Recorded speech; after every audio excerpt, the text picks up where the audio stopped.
What up, what up? I'm back at it again with another video. Before I get into the video, go ahead and smash that thumbs up button for me. It really helps the channel, as does leaving a comment behind and sharing my content and what you like about it. So, April is Cannabis Awareness Month. You know, 420 is coming up and recreational marijuana has just been legalized in New York, New Jersey, New Mexico, and Virginia. Just a heads up, I have all of my sources in the description box below, so if I say something that you want clarity on or you want worded in a different way, you just go down below and click one of the links, check out the sources, do some more reading, and I also have timestamps on my videos, so you can skip ahead to the parts that you want to watch. So I wanted to start with a tiny bit of history surrounding cannabis on these lands. According to Mary Jane Oatman of the Nez Perce people of the Columbia River Plateau, indigenous peoples have always had a relationship with sacred smoke. Hundreds of tribal communities have shared stories of hemp economies prior to European contact and have well-documented accounts of use and enjoyment of the plant as a textile as well as for ceremonial purposes. Peace treaty negotiations between the U.S. government and the Nez Perce people were bargained for over smoke, as were numerous other treaties, causing the Indian peace pipe to later become an iconic symbol of native cultures. Just a heads up, the United States government has violated every single treaty it's ever made with Native American tribes.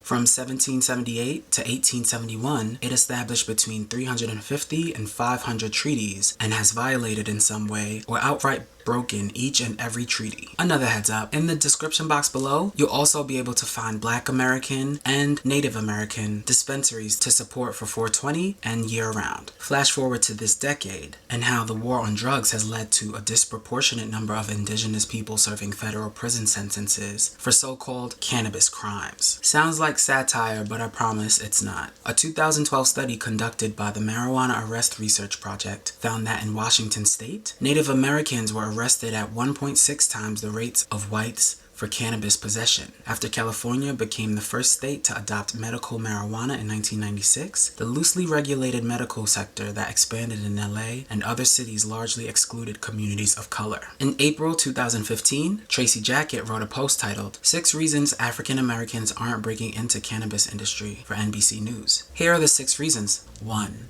The application process. The application process was expensive and intended to be intentionally difficult to navigate. You needed money and influence to navigate it successfully. 2. Many states wouldn't let you apply for a cannabis license if you have a misdemeanor or arrest for possession of any drug, including marijuana. 3.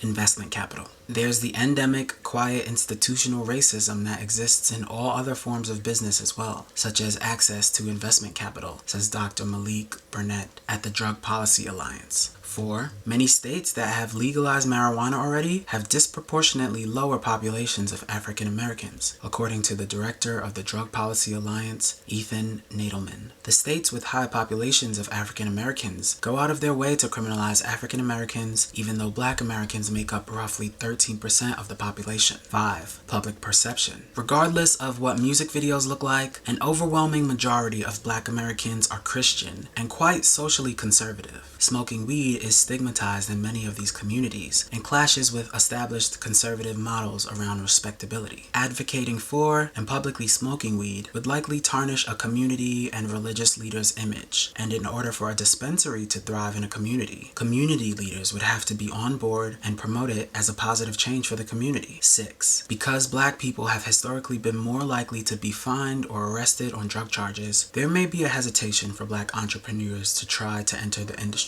And in 2015, many entrepreneurs were in a bit of a legal gray area with state and federal laws differing surrounding marijuana. 5 years later, in a 2020 Guardian piece titled, "This was supposed to be reparations. Why is LA's cannabis industry devastating Black entrepreneurs?" Sam Levin spells out many of the things that went awry, with everything from denials of business loans, indefinite waiting lists, to scandals around some receiving early access to a first-come, first-serve system, to bureaucratic blunders, to exorbitant delays on business approvals, causing families financial ruin. Los Angeles's social equity program surrounding cannabis leaves something to be desired, and that's putting it very lightly. Virgil Grant, a light-skinned black man out in California, previously owned 6 licensed medical cannabis dispensaries and trademarked his own brand, California Cannabis, for weed and other weed paraphernalia. Drug Enforcement Administration agents raided his home in 2008. He was targeted, his dispensaries were shut, and in 2010, he was sentenced to serve 6 years in prison. In 2016, through networking and insurmountable odds, Virgil Grant co-founded California Minority Alliance, CMA, a nonprofit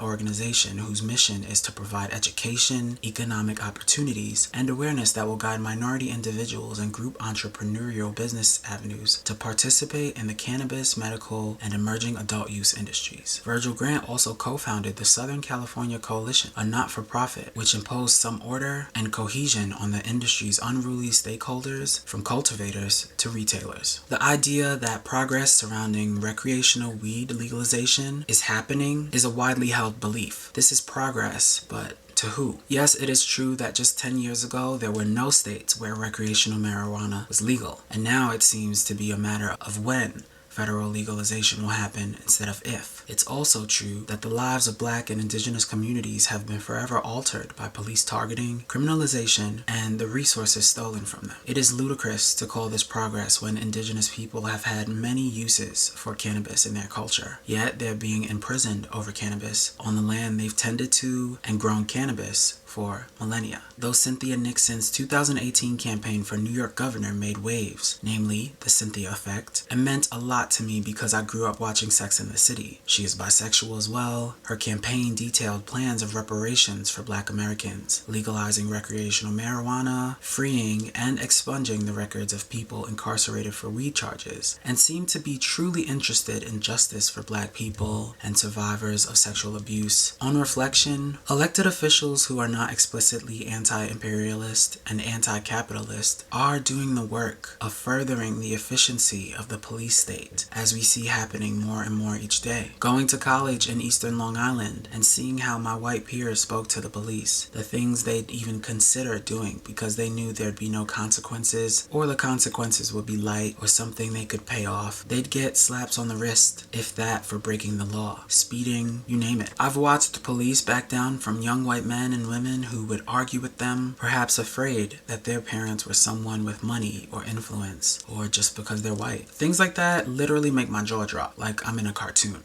They also have the potential to be soul-crushing. The difference in policing in a place like Eastern Long Island and a place like far Rockaway, Queens, where I'm from, though they're both within New York, is astounding. Lastly, there are 4 more states that could legalize marijuana before the end of the year, which would set a new record for the most amount of states to legalize recreational marijuana use in a single year. These states are Connecticut, Delaware, Minnesota, and Rhode Island. And as each new state legalizes marijuana, it puts pressure on surrounding states to do the same.